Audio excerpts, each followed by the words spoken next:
الاغتراب هي تجربة فريدة، مش الكل بتجيله الفرصة ان هو يحظى بيها او يجربها. ولكن ما ننكرش ان هي بتأثر فينا كتير وبتغير كتير من احنا مين وبنبص للعالم ازاي. النهاردة بإذن الله هوريكم تجربتي انا وزمايلي في السكن في الاغتراب عاملة ازاي. خصوصا ان انا جربت الاغتراب بنوعيه، اللي هو ان انت تغترب في مدينة جامعية وان انت تغترب بشكل حر في شقة ايجار. فبإذن الله النهاردة حلقتنا هتكون مميزة قوي، خصوصا في الطبع اللي هنستعرض الموضوع بيه. فما تروحوش في أي حتة وتابعونا.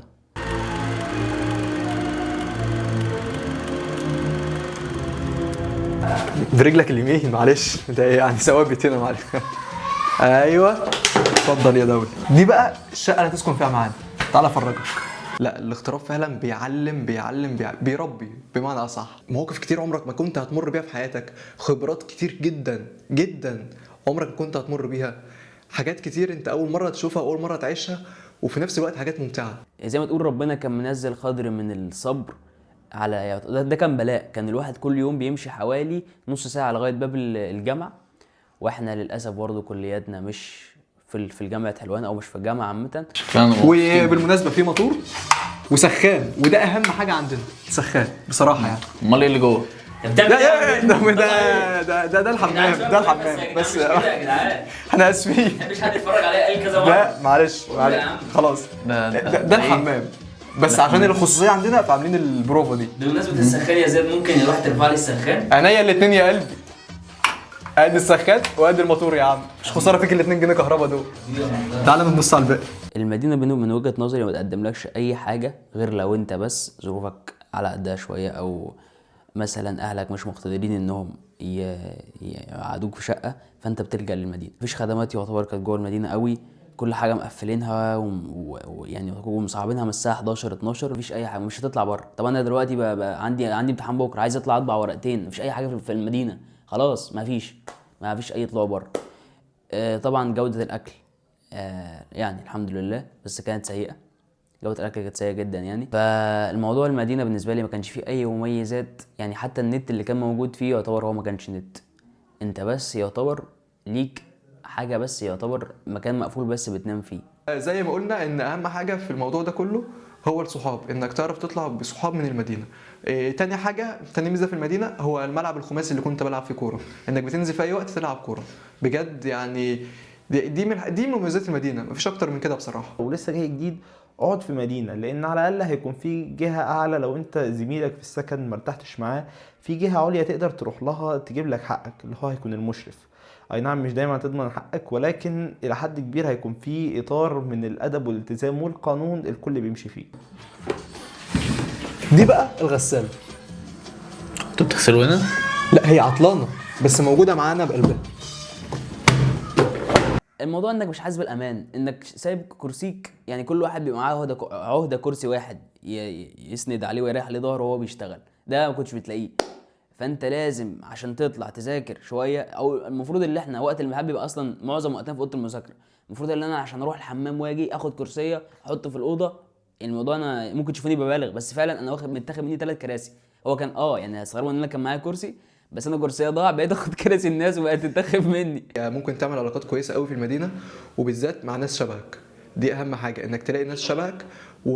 يعني انا كزياد افضل ان اول سنه اي مغترب يقعد في مدينه جامعيه، ما يقعدش في شقه على طول، عشان يعرف حجم النعمه اللي هو فيها مهما كانت الشقه عامله ازاي. بامانه والله انت يمكن يبقى على حد ما عندك درجة من اختيار الافراد اللي هيكونوا قاعدين معاك، ولكن اللي قاعدين بقى مقيمين في المدينة اللي انت هتكون برضو الى حد كبير مضطر تتعامل معاهم، مش هتقدر تستوعب حاجة تانية، وهي يعني النظافة الشخصية. ودي حاجة انا محتاج اتكلم عنها. وايه اصلا ده السكين كير بتاعي. سكين خير حبيب قلبي، السكين كير لسه جديد ركز معايا انا هنا. اول حاجه هو بيعمل ايه؟ مالكش دعوه بيه بقى، مالكش دعوه بيه. اول حاجه عشان تستحمى في لو انت محتاج يعني. هو في العموم انت ليك ليميت معين في الشهر، هترفع الموتور تمام، والسخان قبلها بقد ايه؟ بربع ساعه. حلو. بعد الربع ساعه ايه اللي هيحصل؟ هتنزل الموتور، وبعدين لا ما انت هتسيب السخان مرفوع، انت مش هتستحمى دلوقتي. بص يا ابني، بص يعني عمرها ما جت بالسهل. انا اول يوم ده قعدت اكتب الحاجات دي كلها، وفكرني يا ابني اعمل له تاشيره عشان يحط فرشه السنان بتاعته هنا بالكارنيه بتاعه، واظبط لك الدنيا برضه عشان تدي تبقى لعمك إيه؟ زيت بس في مشكله بسيطه، فرشه السنان بتاعتي كهرباء عريضه شويه مش هتكفي. حبيب قلبي. ندفعه في الكهرباء طب زياده. اتكلم ولا تتكلم انت؟ ايه ممكن ندفعه شويه في الكهرباء زياده. ناس كتير قوي تحلم بالنظافه الشخصيه، بالاخص بقى لما يبقى شاب لوحده ومحدش بيراقبه ومحدش ليه عليه اشراف ان هو يقول له روح استحمى او حاجه زي دي. فدي حاجه فعلا فعلا صعبه، وشوف الناس ضاقت الامرين بسببها. ولكن انت مش هتقدر تجيب شقه مع ناس انت عارفهم كويس الا لما تمر بده. لازم تمر بده وتعرف مين ده ايجابياته ايه وسلبياته ايه، وتقول ده تمام، ده ممكن اقعد معاه في شقه السنه الجايه او ممكن اقعد معاه في شقه الترم الجاي. هجهز نفسك، مش الهبل اللي انت جايبه لي ده. ايه اللي انت جايبه ده معاك؟ ده سلوخات ده ولا ايه؟ لا ده مره ملوش وشك وشك عنده تسلخات؟ ايه؟ مش فاضي بالك. حاجه زي مجموعه تقويه يعني. مرتين ايه؟ ترفع فيهم الموتور؟ حمل مرتين؟ لا، ترفع الموتور مرتين، تستحمى بقى، تغسل وشك اللي يعجبك. المهم انت ليك في رفعتين 2 بس في لو ازيد من كده ممكن انت تشيل الكهرباء كلها اللي انت عايزه، ما عندهاش مانع. شوف بقى الحاجات ديت الاوت اوف ذا بوكس دول ودوهم. شوف طب هو الفكره بس يعني ايه؟ فين إيه؟ الدش؟ ايه؟ فين الدش؟ هو انت عايز موتور ودش؟ ايه يا اسطى، ما فيش حد بياخد كل حاجه. خش يا اسطى الله يهديك. ولسه جاي جديد اقعد في مدينه، لان على الاقل هيكون في جهه اعلى. لو انت زميلك في السكن مرتحتش معاه، في جهه عليا تقدر تروح لها تجيب لك حقك، اللي هو هيكون المشرف. اي نعم مش دايما هتضمن حقك، ولكن الى حد كبير هيكون في اطار من الادب والالتزام والقانون الكل بيمشي فيه. نيجي للشقه. مميزات الشقه، خد عندك بقى خدمات من هنا للصبح. مستر كرومبو بيرحب بيك اولا.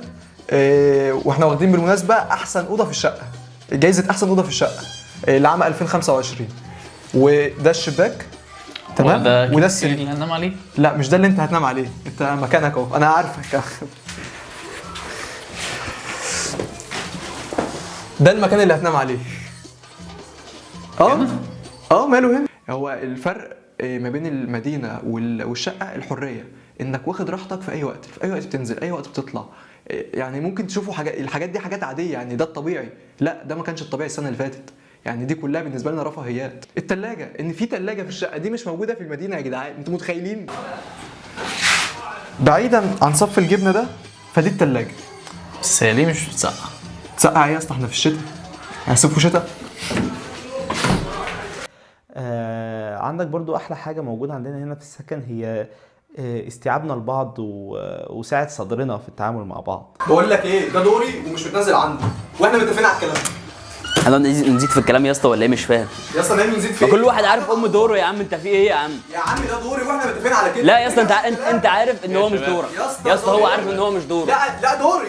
لا دوري والله يا عم الحوار على الفاضي. لا يا حوار على الفاضي يا اسطى صلي على النبي، صلي على النبي. كل يوم معلمين، كل يوم بص، كل واحد بيتعشى كل يوم. ماشي. تمام، انا اتعشيت امبارح. تمام، اسمع بقى، واحد بس اسمع يا اسطى، اتكلم. عيوب الشقه ممكن مثلا يعني انت لو معاك فلوس هتقعد في الشقه ومش هتلاقي فيها عيوب من الاخر. عظيم يا رب. جامد يا اسطى والله. بقول لك ايه يا يسري، بص كده يا اسطى الريف ده. بص انت ما شفتش كيكه الهبه اللي كانت هنا؟ كيكه الهبه دي يا اسطى، كيكه الهبه اللي كانت في الدور الثاني اللي كانت جنب الطماطم، اسم الله عليك ده انت حافظ. اللي كان فيها يا اسطى خط كان معوجه كده يا اسطى متاكل نصها. لا ما شفتهاش. انا بقول لك الصراحه يا اسطى عشان ده انت فاضل شويه تطلع لها بطاقه. جبنا هنا مع بعضنا كده يوم الجمعه مثلا فول وطعميه وبتاع، واكلناهم في بلكونه. يعني احنا يعني احرار طلقاء احسن 100 مره من المدينه اللي هي كان المفروض بتقدم لك وجبات بقى وبروتين وبتاع ومش عارف ايه. بس لا يا اسطى النهارده الجمعه، واحد فينا اللي بيتعشى، بس النهارده عشان الجمعه النهارده جايبين كباب.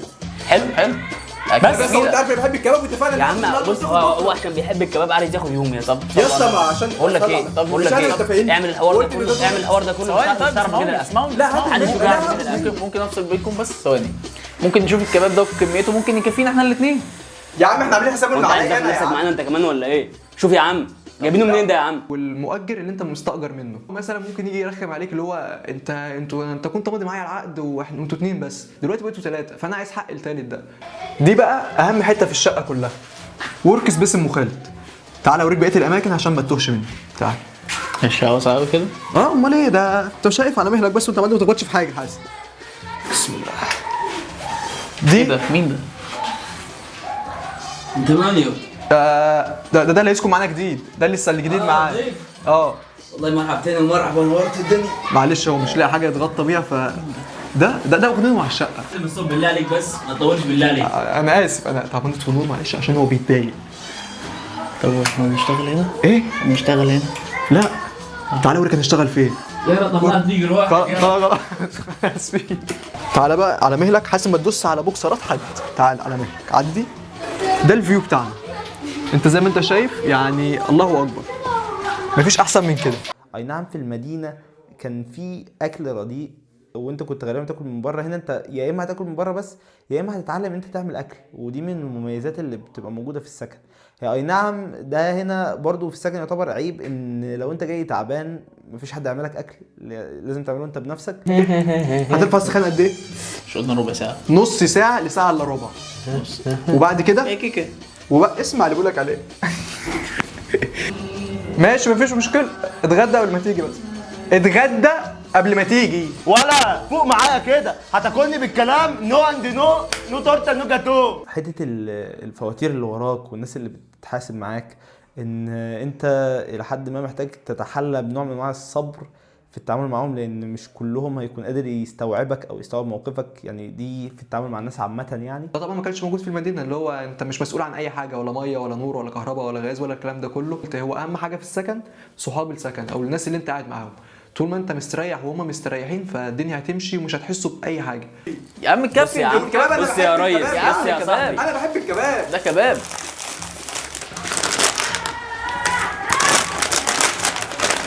فين الكباب؟ عشان اهو يا اسطى الكباب.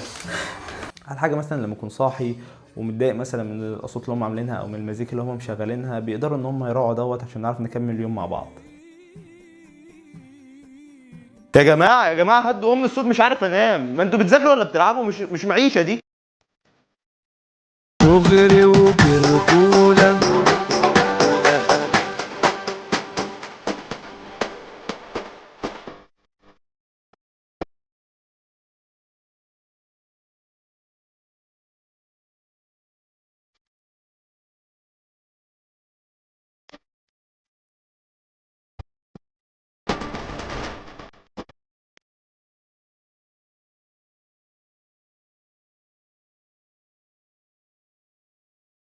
الشقه فعليا صعبه بس احلى واسهل صعبه كشقه. يعني بتكلم عن الشقه اللي احنا فيها حاليا. يمكن في العموم لا، فكره الشقه ارشحها وبجديه يعني. غير المدينه خالص، انا ما رشحش المدينه غير في اول سنه بس، غير كده لا.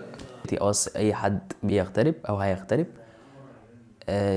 اتقي الله في نفسك واتقي الله في اهلك وافعالك بتعكس بيئتك وبتعكس تربيتك. الاغتراب في العموم زي ما قلت بيربي ويعلم ويعرفك قيمه اهلك. يعني تلاقي اكلك جاهز وسخن، هدومك مكويه ومغسوله، اوضتك مترتبه والدنيا نظيفه. وفي الختام احب اقول ان السكن يمكن اهم حاجه فيه، اهم من المكان هو الفرد اللي معاك. لو انت قدرت تختار الافراد صح، فانا اقدر اقول لك ان انت هتضمن سنه مليئه بالجمال والسعاده والانبساط. اتمنى تكونوا قدرتوا تستشفوا من خلال قصتي دي حاجات وتحسوا بقيمه النعم الصغيره اللي بتمروا بيها كل يوم. دايما خليك كثير الحمد على النعم، لان انت مش ممكن تعرف قيمه النعمه الا لما تخسرها. وفي الختام اتمنى تكونوا استفدتوا من الفيديو. انا عبد الرحمن يسري، وده البرنامج الفني الموسم الثاني، بيتذاع هنا على قناه يسري الوثائقيه. اشوفكم بخير. في فعلا حاجه في المدينه الجامعيه او حاجه ممكن طلعت بقى من المدينه الجامعيه فيها صحاب المدينه الجامعيه. بجد مش صحاب بس، صحاب واكتر من كده بكتير وبلاش امدح فيه دلوقتي عشان ما يتغرش في حكها في المتصيد الصيد. الميزات اللي انا نسيت اقولها في الشقه هنا، ان انا هنا لما بدخل بالعده بتاعتي محدش بيكلمني. يعني انا اول مره في حياتي احس ان انا داخل بعده متفجره وانا داخل الجامعه. يقول لي كاميرا، لا ممنوع دخول الكاميرا. طب انا بحتاجها في الكليه، هات لي بقى جواب من جوه المدينه بدخول الكاميرا اللي انت بتحتاجها في الكليه. فاقول له طب تمام هسيبها عندك وادخل اجيبه من جوه. فيقول لي لا ما فيش مكان تسيب فيه الكاميرا. طب انا جاي لك عشان مغترب، عشان ما فيش حته اسيب فيها الكاميرا بره، اعمل ايه؟ فيقول لي اتفلق. طب باشا